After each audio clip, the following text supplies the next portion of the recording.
Russell, and I'm a growling grass frog.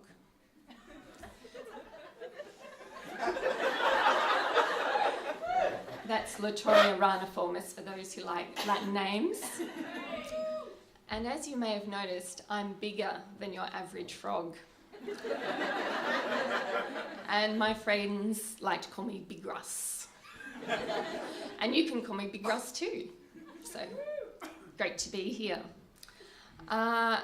Yes, so I'm a big frog. And I have a deep and growly call because the relationship is very clear. The bigger the frog, the lower the call. Would any of you like to hear my advertisement call? I guess that's yes. All right, here we go.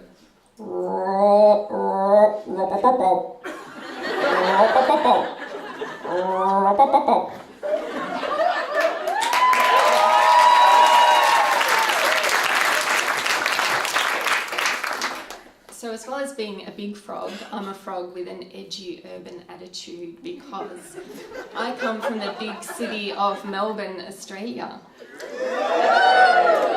So has anyone here been to Melbourne? Population 4.5 million? Whoa, lots of people have been to Melbourne, so you all know that it's the ultimate hipster city. So we've got lattes and laneways, we've got baristas and bike riders, we've got foodies and festivals, and Melbourne is also an official UNESCO City of Literature. So take that, Sydney. Anyway, so you may also know that cities are hubs of creativity, and I like to tap into that creativity and compose my own songs and poems to reflect my lived experience as a frog, as a lover, as a father, and as an artiste.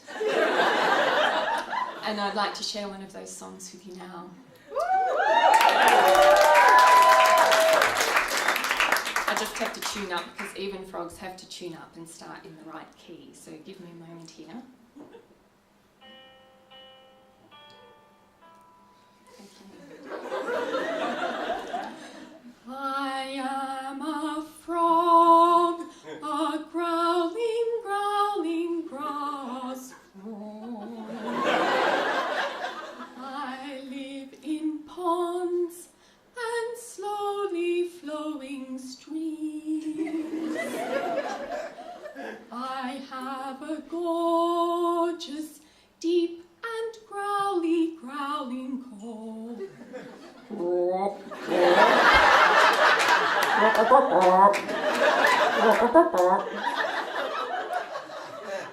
That all the ladies hold in high esteem.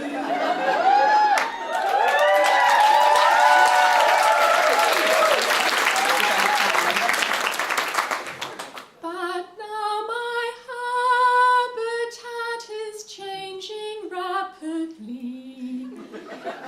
Enormous houses built on top of ponds. And roads with cars are making such a ruddy noise that the ladies cannot hear my lovely song.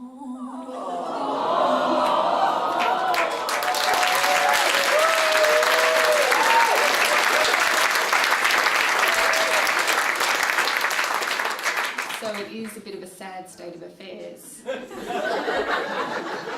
And as I sang, the low rumbling sound of traffic noise is making it very difficult for female growling grass frogs to hear my low growly call across the urban landscape.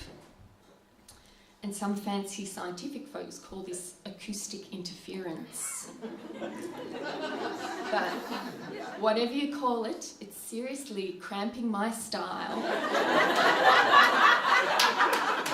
and reducing my pull factor. This story actually hit the international press in 2009 with headlines such as "Traffic noise could be ruining the sex lives of frogs." And in my case, there's no could be about it.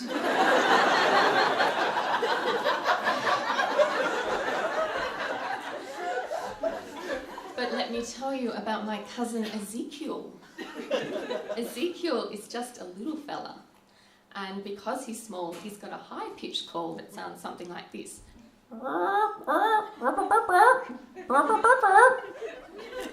And we call him Zika the Squeaker.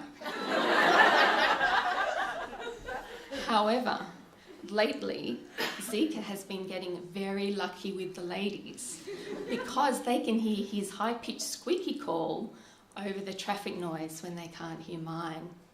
So where's the justice? If this keeps up, future generations of growling grass frogs won't be blessed with big individuals like me, but with little guys like Zika. Anyway, I think I mentioned earlier that I also like to write poetry. And here's a haiku I composed while visiting my friend Lukey, who lives in the Fitzroy Gardens in the centre of Melbourne, just near the MCG. Has anyone been to the MCG, seen the cricket, the football? Okay, a couple of you. Anyway, so here we go. Frog in city pond.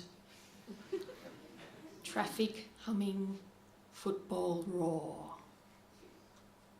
Frog calling, croak, croak.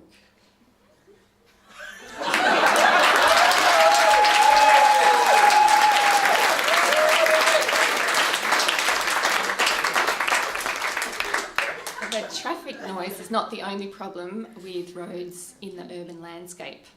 Try going to visit Auntie Beryl by crossing a 6-lane freeway and not be run over by a bogan driving a V8 Commodore.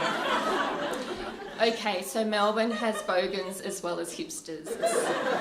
It's the yin and the yang. They balance each other out. My granddad, Big Bruce, loves to tell the story about how he and his sister Betty could visit friends and relatives at ponds for miles around just by hopping in a straight line from point A to point B. Now, I have to take a very indirect route when I go anywhere these days. In fact, it was quite a challenge getting here for this Science Slam this evening. The trip in the taxi was okay, but I don't think they've seen a frog in Etihad business class before. So that brings me to my last beef of the evening, houses. Houses, houses, large houses. Don't get me started on McMansions with 5 bedrooms, 5 bathrooms, a triple garage and a jacuzzi being built right on top of beautiful habitats for frogs like me. And we're listed as an endangered species. So, like many sensitive artists before me, I've taken my sorrow, my rage against the system, and my concern for future generations and channeled it into my creative pursuits. And so I'd like to just share one more song with you this evening, and perhaps you might like to join in the last verse if you're kind of warmed up, but I'll get things started. Firstly, I'll just tune up again with the correct tune. Give me a moment. Okay. When I needed a frog pond, was it there? Was it there? When I needed a frog pond, was it there? And the plants and the water and the depth, all matter, was it there? When I needed some quiet, was it there? Was it there? When I needed some quiet, was it there?